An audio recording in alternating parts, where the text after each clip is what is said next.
Yo, what it do? Hey man, y'all know what it is. It's Rough House Boxing TV. I am that boy Box. Like I said, this is Rough House Boxing TV. Hey, I want to thank all y'all for stopping by the house and chopping it up with me, man. Once again, we're mobile. Y'all know how we do. Thank you, lady. Nice citizens, let me in. But gotta say a big salute and shout out to the whole LDBC, Lions Den boxing community. Yeah. And this is the latest edition of Word Around the House. Now, Word Around the House is the boy Oscar De La Hota basically wrote an open letter to all of the boxing fans. Primarily the ones that had something to say about the Canelo Triple G decision this past Saturday night. And I'm going to paraphrase. Oh yeah, and this was from an article that was published or written in ESPN.com in the boxing section.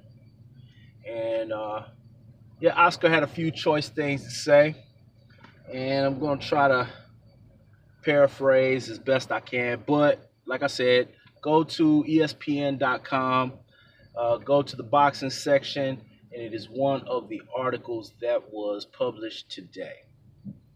All right. Now, in this article, Oscar was quoted as saying some things, and once again, I'm paraphrasing because I don't have the article right in front of me, so I don't want to misquote. But the gist of some of the things that he said was that fans should be happy with the performance and the great fight that Canelo and Triple G put on this past Saturday night. Get that. Two warriors squaring off in the ring. This was a legacy fight for both of them, and it had significant bearing on where their careers went from that fight moving forward. So I get that. Now, he also said something to the tune of when the two best athletes in the sport meet up for a match such as the one they had Saturday night, this was the type of fight that could give either man the title of the best in the business. I found that very laughable. To say that either Triple G or Canelo are the best athletes or boxers in the sport of boxing today, that's subjective, I know. But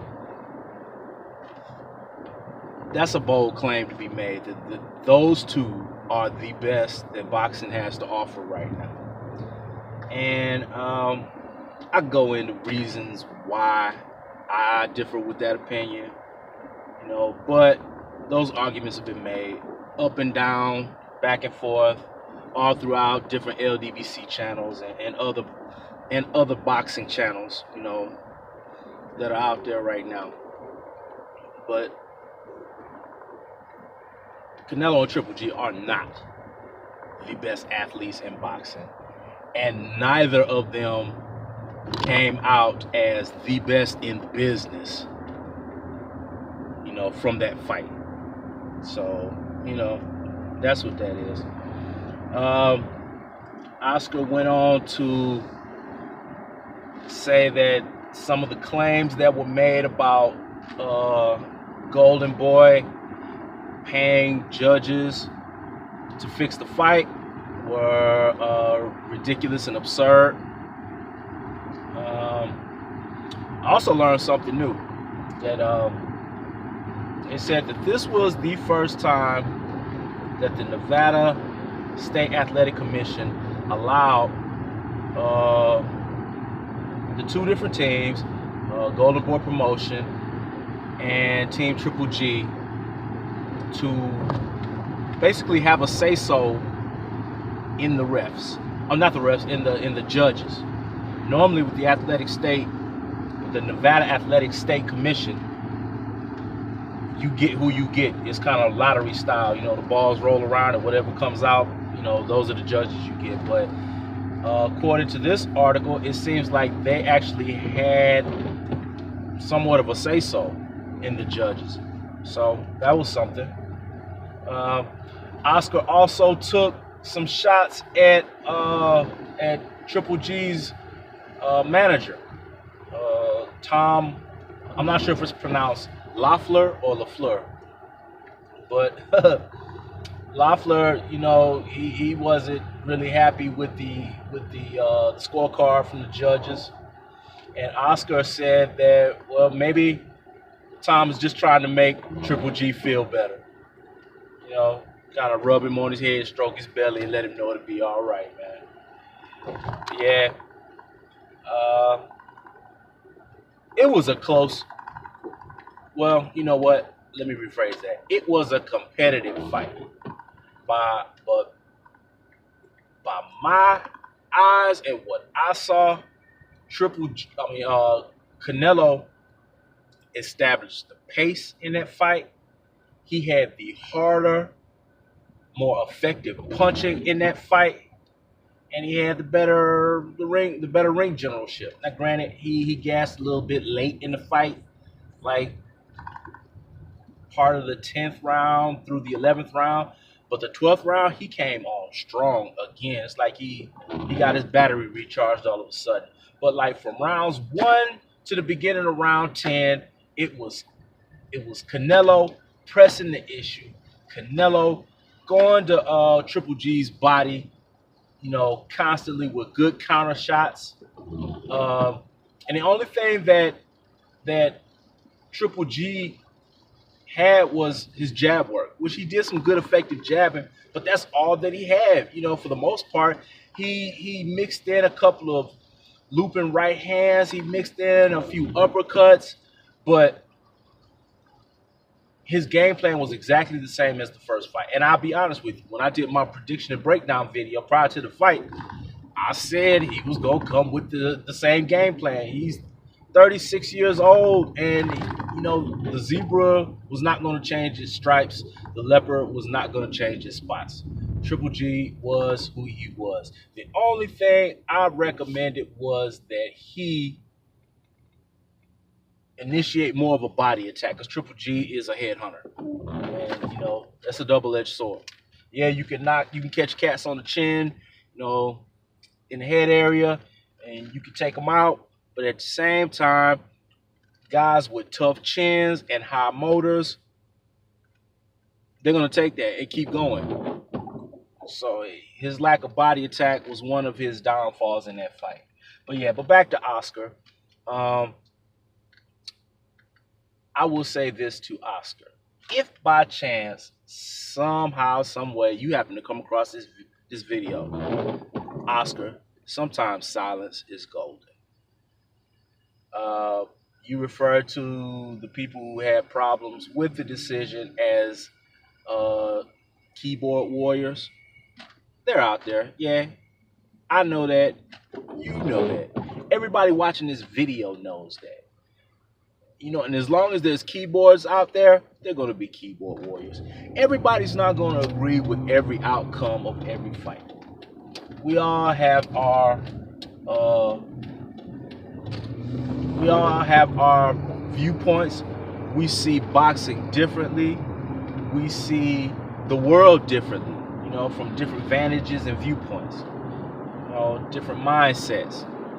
So my advice to you would be, man, grow up, dude. You bigger than that. This is kind of, in my opinion, this is beneath you. Okay, yeah, you wanted to get some stuff off your chest. All right, whatever. But at the same time, you knew what it was gonna be when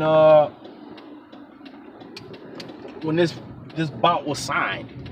You knew at the end of the fight there were gonna be people who didn't agree, especially if there wasn't a clear, concise knockout victory. You knew people were gonna be at odds about the outcome, the scoring, things of that nature. It happens every fight that there's not a clear, concise winner to. So, you know, whatever. Um, yeah, I just found that I found that funny. He said a few other things that are escaping my mind right now, but for the most part, that's what it was. He was feeling like people were taking a dump on what Canelo did, and like I said, it happens every fight. Somebody, especially when it's a decision victory, 9 times out of 10, if it's a close competitive fight, the fighter's gonna get dumped on one way or another by whoever the people are fans of. If it goes against their guy, they're gonna take a dump on the other guy. Now some cases there are blatant robberies in the sport. We see how poor judging, you know, does the sport a disservice. We see that, but this was not one of those. It was a now. Granted, could the margins have been a little wider? Yeah, it could have been, and I still would have been okay with Canelo winning. But the scores were 114, 114 for one judge, and the other two judges had it 115, 113. You know, it is what it is, man. But yeah, I just wanted to put that out there, and just wonder what y'all thought about that. About Oscar, quote unquote, taking a low road on this one, and venting his frustrations to the boxing community because everybody did say yay for Canelo, and now Canelo is like, ooh, people talk bad about me. Ooh. Oh yeah, he also said a couple things about how Canelo, battled the odds, from a controversial scorecard from the first fight because he felt like Canelo clearly won that fight, and and all of the bad talk and criticism that he suffered because Canelo popped hot for 2 drug tests, and he gave an explanation for that. He gave an explanation about the clenbuterol. Oscar says that that's pretty common in Mexico because of the tainted meat,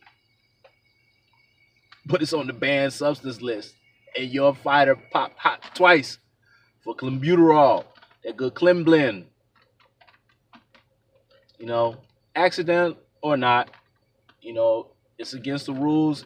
It was in his system, even if it was trace amounts. It is what it is. But I will say once more again, I had to eat crow because I went with Triple G on that fight because I didn't think Canelo would have the gas in his tank, and he will push the pace like he did. So I got to say a shout out, salute to Canelo for that fight and his victory. Can't take anything from him. He pulled it out. He went in there and he took it.